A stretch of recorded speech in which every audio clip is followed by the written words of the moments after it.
literally so matter of fact and, you know, like brains and bits of bodies and stuff. And he's like, I beat people. It's like, that could be ridiculously OTT.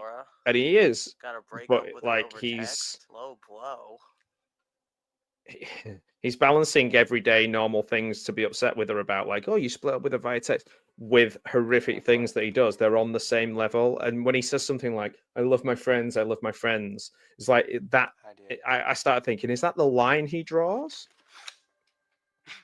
What do you mean you don't like it? What do you mean you don't like it? What do you think of his happy mask? And even at this point where she's been hurt and he's done horrible stuff, she's like, is this a prank? Like, is it just a prank that he goes too far with? So when we see the sort of behind the scenes of his prank and the actor who's in on it and stuff like that, I'm like, and how the guy switches out of character, it's quite interesting. I think it's quite well done.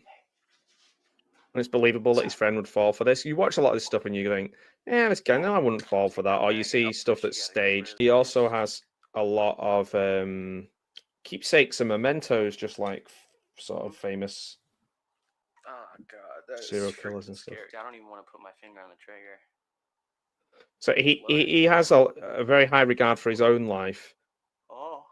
To a certain degree. He never wants, he always thinks, I don't want to do this or I don't want to do that because it could be dangerous or I've got to be careful. So like he's not like the sort of guy who's wanting to go down in a blaze of glory. And I thought about it. As we find out, Go to the desert. Yes, he loves his friends, but eventually they're all going to become victims to him. Look how he tries to blur the lines of what's acceptable in this prank with this guy. It's YouTube, so you know it's okay. You can't drug someone for a prank. I quit. There's definitely like a kind of point here, I think, of like generational things, what's acceptable, so acceptable and what isn't. Guess because it's the idea of like YouTubers pranking and being cruel and mean and stuff, like monetizing fear. I think what YouTube monetizes now is like outrage and taking people down and in a cruel kind of enjoyable way. And particularly when it's the ones who are taking people down who end up sometimes being worse than the people they are taking down. The dead body side of things, he's like, well, you know, it's what I do.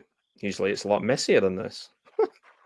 Look, we can't leave him here, okay? If someone finds him, we're gonna go to jail. I love how it says go straight to jail. He says it a couple of times. And I was thinking, is this a Monopoly reference?